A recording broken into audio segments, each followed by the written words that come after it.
નમસ્કાર વિદ્યાર્થી મિત્રો, ચેપ્ટર 7 એસી વિદ્યુત પ્રવાહમાં તમારું સ્વાગત છે. છેલ્લા વિડીયોમાં આપણે વિદ્યુત ભારનું વિકલ સમીકરણ અને વિદ્યુત પ્રવાહનું વિકલ સમીકરણ LCR એસી શ્રેણી પરિપથ માટે મેળવી ગયા હતા. આજના વિડીયોમાં આપણે એ વિકલ સમીકરણને ઉકેલવા માટે જરૂરી ગાણિતિક બાબત એવી સંકર સંખ્યા, મેથ્સવાળાને તો આ બધું આવડતું હોય પણ બાયોલોજીવાળા માટે ખાસ કે સંકર સંખ્યાની થોડી ઘણી વાત કરીશું. એ જ રીતે સંકર સંખ્યાને સંકર સમતલમાં કેવી રીતે દર્શાવાય એની પણ રજૂઆત કરીશું. એ ઉપરાંત LCR એસી શ્રેણી પરિપથમાં ઇમ્પિડન્સ શું છે, બીજા જુદા જુદા સૂત્રો અને તેની રજૂઆત સંકર સમતલમાં કેવી રીતે કરી શકાય એના વિશે પણ ચર્ચા કરીશું. તો મિત્રો સાથે સાથે લખતા રહેજો અને આજના વિડીયોમાં મોસ્ટ ઓફ વાત સંકર સંખ્યા ઉપર કરીશું.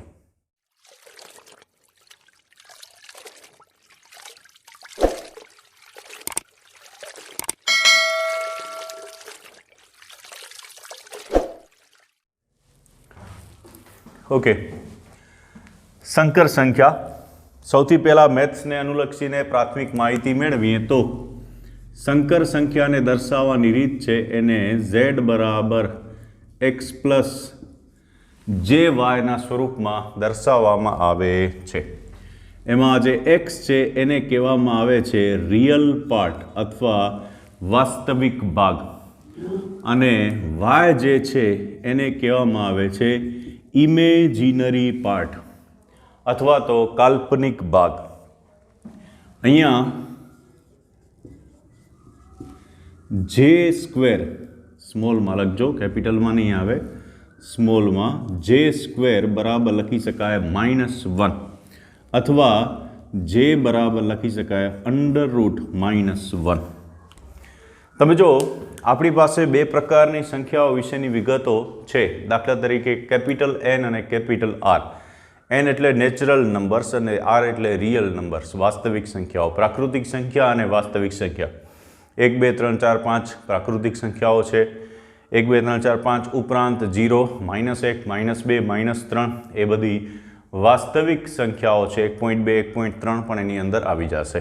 -1.2 -1.3 પણ એની અંદર આવી જશે. તો એ વાસ્તવિક સંખ્યા છે.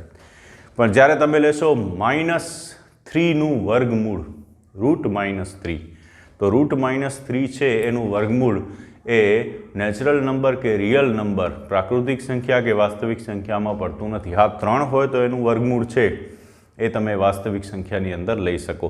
પણ -3નું જ્યારે આપણે વર્ગમૂળ કાઢીએ છીએ ત્યારે એની અંદર વાસ્તવિક ભાગ પણ હશે અને કાલ્પનિક ભાગ, જે સાથેનો કાલ્પનિક ભાગ પણ હશે. એને સંકર સંખ્યા કહેવામાં આવે છે. ઓકે, આગળ વધીએ. જે સ્ક્વેર એટલે -1 અને જે બરાબર લખી શકાય √-1. તો એ કોન્સેપ્ટ ખ્યાલ રાખશું. સંકર સંખ્યા એટલે એવી સંખ્યા જેમાં રિયલ પાર્ટ પણ હોય અને ઇમેજિનરી પાર્ટ પણ હોય, વાસ્તવિક ભાગ પણ હશે અને કાલ્પનિક ભાગ પણ હશે. આના ઉપરાંત કોઈ પણ સંકર સંખ્યા છે એને આવી રીતે પણ દર્શાવવામાં આવે છે. z બરાબર mod z e⁻j θ. z બરાબર mod z e⁻j θ. આ સંકર સંખ્યાને દર્શાવવાની એક રીત છે. આ સંકર સંખ્યાને દર્શાવવાની બીજી રીત છે. હવે આ બીજી રીતને સમજવા પ્રયત્ન કરીએ તો સૌથી પહેલાં mod z એટલે શું? તો કે mod z એટલે સંકર સંખ્યાનું મૂલ્ય. સદીશોમાં યાદ કરો, જેમ કે a બરાબર axi પ્લસ ay જે હોય તો એનું મૂલ્ય શું થાય? તો કે a બરાબર લખાય વર્ગમૂળમાં ax² વત્તા ay નો વર્ગ, વર્ગમૂળમાં x ઘટકનો વર્ગ વત્તા y ઘટકનો વર્ગ. તો એવી રીતે mod z સંકર સંખ્યાનું મૂલ્ય એટલે વર્ગમૂળમાં વાસ્તવિક ભાગનો વર્ગ વત્તા કાલ્પનિક ભાગનો વર્ગ. વાસ્તવિક ભાગનો વર્ગ એટલે શું થશે? x² પ્લસ કાલ્પનિક ભાગનો વર્ગ. કાલ્પનિક ભાગના વર્ગમાં જે y આખાનો વર્ગ નહીં આવે, જે સાથેનો જે ભાગ છે એ કાલ્પનિક ભાગ છે એટલે પ્લસ શું આવશે? ખાલી y². તો mod z બરાબર લખી શકાય વર્ગમૂળમાં વાસ્તવિક ભાગનો વર્ગ વત્તા કાલ્પનિક ભાગનો. જો શાબ્દિક રજૂઆત ખાસ ખ્યાલમાં રાખજો, એની જરૂર પડશે પાછળ. e⁻j શું છે? તમે જો મોડ ઝેડની અંદર ક્યાંય જે આવતો નથી એટલે આ વાસ્તવિક ભાગ થઈ ગયો, પણ e⁻j માં જે આવે છે એટલે કાલ્પનિક ભાગની એન્ટ્રી e⁻j માં થાય છે. કેવી રીતે લખી શકાય એને? તો કે cos પ્લસ j sin θ. એમાં cos વાસ્તવિક ભાગ છે અને j સાથેનો sin θ ભાગ છે એ કાલ્પનિક ભાગ છે. તો આ સંકર સંખ્યાને દર્શાવવાનું બીજું સ્વરૂપ છે. હા, ઓકે, આગળ વધીએ. સંકર સંખ્યાને સંકર સમતલમાં કેવી રીતે દર્શાવી શકાય?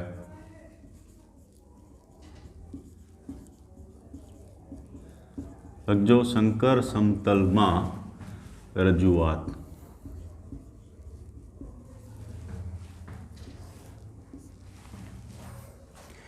हाँ, प्रेजेंटेशन इन कॉम्प्लेक्स प्लेन. संकर समतलમાં રજૂઆત કોની કરશું આપણે? તો કે આની z બરાબર x પ્લસ jy. એના માટે આપણે બે અક્ષ લેશું, આ રીતે દોરી શકાય.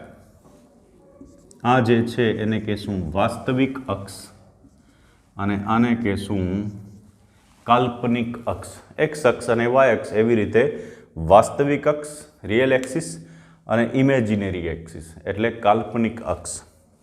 ઓકે, આ જે છે એને કહીએ O.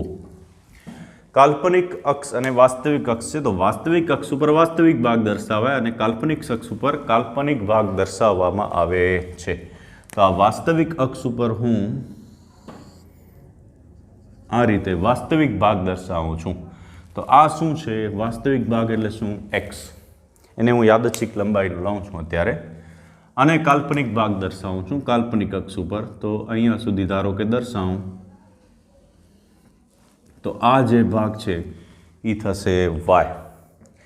ઓકે, હવે જેવી રીતે સદીશો માટે સમાંતર બાજુ ચતુષ્કોણની રીતનો આપણે ઉપયોગ કરતા, એવી જ રીતે અહીંયા સમાંતર બાજુ ચતુષ્કોણની રીતનો ઉપયોગ કરીએ તો કાંઈક આવી રીતે દોરી શકાય. આ જે ભાગ છે એને કહેવામાં આવે છે મોડ z, એટલે કે ઝેડનું મૂલ્ય મોડ z. તમે જો પાયથાગોરસના પ્રમેય અનુસાર આ કાટકોણ ત્રિકોણ બને છે એટલે મોડ ઝેડનો વર્ગ બરાબર લખી શકાય x² પ્લસ આ અને આ સમાન થાય એટલે y². એટલે મોડ z બરાબર લખી શકાય વર્ગમૂળમાં x² પ્લસ y². એટલે આ યાદ રાખજો, જે લખીએ છીએ એ ઝેડનું મૂલ્ય એટલે કે મોડ ઝેડ દર્શાવે છે. કોમ્પ્લેક્સ પ્લેનમાં સંકર સમતલમાં ક્યારે ઝેડ હોતો નથી. ઝેડની રજૂઆત આપણે કરીએ છીએ પણ જ્યારે આવી રીતે સમાંતર બાદ ચતુષ્કોણથી જ્યારે લખીએ છીએ ત્યારે એને મૂલ્યના સ્વરૂપમાં, કારણ કે બાજુઓ છે ત્રિકોણ છે એટલે મૂલ્યના સ્વરૂપમાં દર્શાવીએ છીએ, નહીં કે સદીશોના સ્વરૂપમાં. હા, એટલે એ ઝેડનું મૂલ્ય મોડ ઝેડ દર્શાવે છે. આના ઉપરાંત e⁻j લખીએ છીએ, એમાં મોડ ઝેડનો વાસ્તવિક અક્ષ સાથેનો ખૂણો, ફરીથી મોડ ઝેડનો વાસ્તવિક અક્ષ સાથેનો જે ખૂણો છે એને થીટા કહેવામાં આવે છે. ઓકે, તો આ થઈ સંકર સંખ્યા z બરાબર x પ્લસ jy. સંકર સંખ્યાનું બીજું સ્વરૂપ z બરાબર mode z e⁻j mode z બરાબર વર્ગમૂળમાં x² પ્લસ y², એને કહેવાય સંકર સંખ્યાનું મૂલ્ય, જેમાં e⁻j બરાબર લખાય cos પ્લસ j sin θ. એની સંકર સમતલમાં રજૂઆત x y સમાંતર બાદ ચતુષ્કોણના નિયમ પ્રમાણે મોડ z અને મોડ ઝેડનો વાસ્તવિક અક્ષ સાથેનો ખૂણો છે એ થશે θ. એના ઉપરાંત બીજી એક વસ્તુ છે જે તમને દાખલા અને ઓબ્જેક્ટિવ માટે જોશે, એને કહેવામાં આવે છે અનુબદ્ધ સંકર સંખ્યા.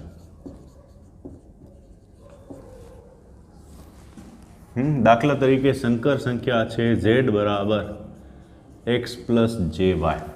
રાઈટ, તો પ્લસની જગ્યાએ હું માઇનસ લખું તો z બરાબર x માઇનસ jy ને ઝેડની અનુબદ્ધ સંકર સંખ્યા કહેવામાં આવે છે. હા, પ્લસની જગ્યાએ શું કરી નાખવાનું છે? માઇનસ. અચ્છા, આનો ઉપયોગ ક્યાં થાય છે એ તમને સમજાવું. દાખલા તરીકે તમારી પાસે કોઈ પદ છે 1/x - jy. હવે આ પદ છે એને તમારે સંકર સંખ્યાના સ્વરૂપમાં મેળવવું છે, એટલે કે x + jy ના સ્વરૂપમાં મેળવવાનું છે. છેદમાં જે આવી ગયો છે, હા, તમારે એને સંકર સંખ્યાના સ્વરૂપમાં x + jy ના સ્વરૂપમાં મેળવવું હોય તો આ પદને અનુબદ્ધ સંકર સંખ્યા વડે ગુણવું જોઈએ. એટલે કે આના ગુણ્યા લખી શકાય x + jy ના છેદમાં x + jy. આવી પરિસ્થિતિમાં છેદમાં a² a - b a + b અનુસાર a² - b² એટલે x² y² અને માઇનસ નિશાની અને સાથે j² એટલે -1 માઇનસ તો માઇનસ કેવા થઈ જશે? પ્લસ, એટલે x² + y² થશે છેદ અને અંશ થશે x + jy. તમે જો x² + y² ક્યાંય કાલ્પનિક ભાગ નથી, જે નથી, એટલે x ના છેદમાં x² + y² પ્લસ જે y ના છેદમાં x² + y² એવી રીતે એને છૂટા પાડી શકાય અને સંકર સંખ્યાના સ્વરૂપમાં દર્શાવી શકાય અને વાસ્તવિક ભાગ અને કાલ્પનિક ભાગ અલગ કરી શકાય. આમ છેદમાં જો કાલ્પનિક ભાગ આવી જતો હોય અને એને અલગ કરવું હોય સંકર સંખ્યાના સ્વરૂપમાં તો એને અનુબદ્ધ સંકર સંખ્યા વડે ગુણવામાં આવે છે. ઓકે, સંકર સંખ્યામાં જે કાંઈ જરૂરી છે, જે કાંઈ થિયરી માટે, દાખલા માટે, ઓબ્જેક્ટિવ માટે જરૂરી છે એ આટલું જ છે. હા, આના ઉપરાંત સંકર સંખ્યા તો બહુ મોટો પોઈન્ટ છે મેથ્સની અંદર, પણ જે કાંઈ જરૂરી છે આપણે આ ચેપ્ટરને અનુલક્ષીને, 7મા ચેપ્ટરને અનુલક્ષીને એ આટલું જ છે. એટલે આટલું સરસ રીતે તૈયાર કરજો. મિત્રો, હવે આપણે LCR AC શ્રેણી પરિપથ માટે જરૂરી એવા જુદા જુદા સૂત્રો અને સંકર સમતલની રજૂઆત કરીશું. તો સાથે સાથે લખતા જજો. LCR AC શ્રેણી પરિપથમાં કેટલાક સૂત્રો આ પ્રમાણે છે. સૌથી પહેલાં V બરાબર, જ્યાં V AC વોલ્ટેજ છે, ઓલ્ટરનેટિંગ વોલ્ટેજ, V બરાબર લખી શકાય VM cos ωt. આગળના ચેપ્ટરમાં આપણે V બરાબર VM sin ωt તારવી ગયા છીએ. એના પરથી જ V બરાબર VM cos ωt નો આપણે અહીંયા ઉપયોગ કરીશું. એટલે આ વોલ્ટેજનું સૂત્ર છે. એ જ પ્રમાણે પ્રવાહનું સૂત્ર છે I બરાબર લખી શકાય છે I બરાબર Im cos ωt minus delta, જ્યાં Im મહત્તમ પ્રવાહ દર્શાવે છે અને ડેલ્ટા એ વોલ્ટેજ અને પ્રવાહ વચ્ચેનો કડા તફાવત છે. I બરાબર Im ને આ રીતે પણ લખવામાં આવે છે VM by mod Z cos ωt minus delta. Mod Z શું છે? તો કે મોડ Z બરાબર સૂત્ર છે VM cos ωt માઇનસ ડેલ્ટાના છેદમાં શું સૂત્ર છે? તો કે વર્ગમૂળમાં લખી શકાય R² plus ωL minus 1/ωc². કેટલીક જગ્યાએ 1/ωc માઇનસ ωL લખ્યું છે, તો એનાથી ફરક નથી પડતો, ઉપર સ્ક્વેર છે. એટલે આ જે છે એને કહેવામાં આવે છે મોડ Z. Z શું છે? Z ને કહેવામાં આવે છે ઇમ્પીડન્સ. લખતા જાજો.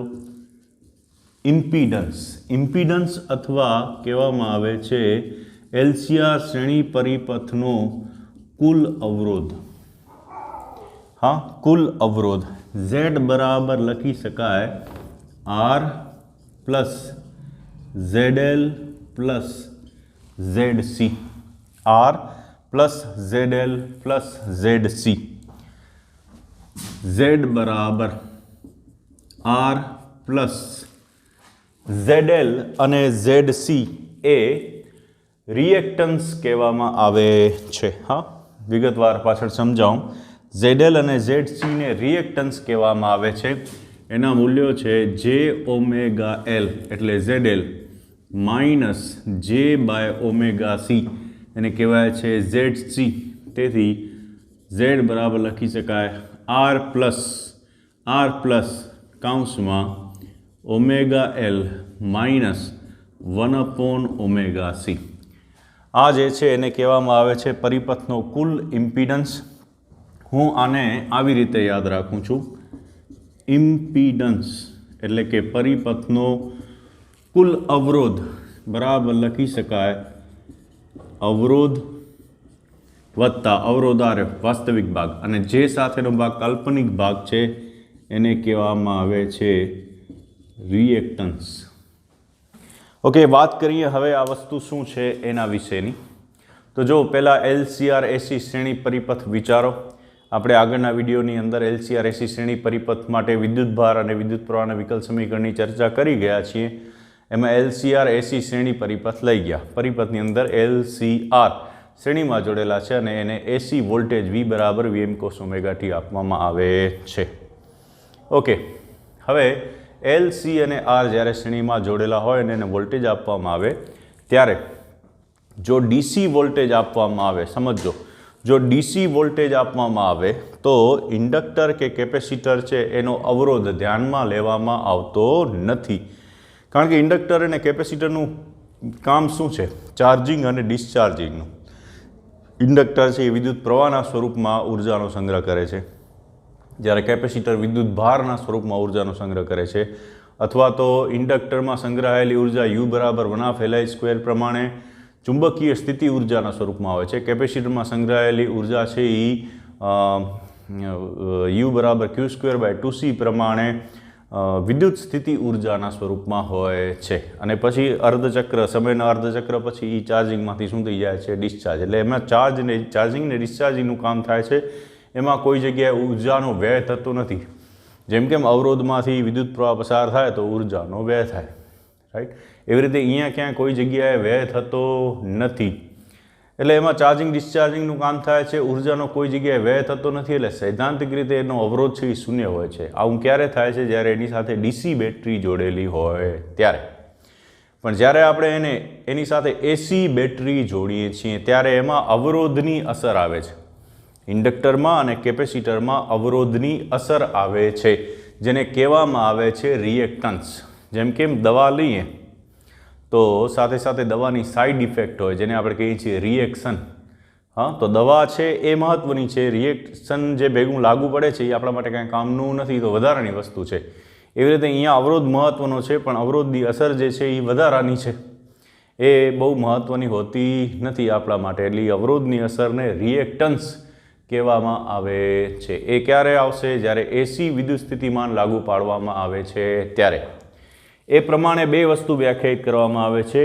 ઇન્ડક્ટરમાં જે રિએક્ટન્સ છે એને કહેવામાં આવે છે ઇન્ડક્ટિવ રિએક્ટન્સ ZL, અને કેપેસિટરમાં જે રિએક્ટન્સ છે એને કહેવામાં આવે છે કેપેસિટિવ રિએક્ટન્સ ZC. ચાલો લખીએ, મારી સાથે સાથે લખજો, બહુ મહત્ત્વની વસ્તુઓ. ZL બરાબર લખી શકાય JωL, અને આને કહેવામાં આવે છે ઇન્ડક્ટિવ રિએક્ટન્સ. ZC બરાબર લખી શકાય -J/ωc. ઋણ નિશાની અહીંયા ભેગી જ છે, -J/ωc. એને કહેવામાં આવે છે કેપેસિટિવ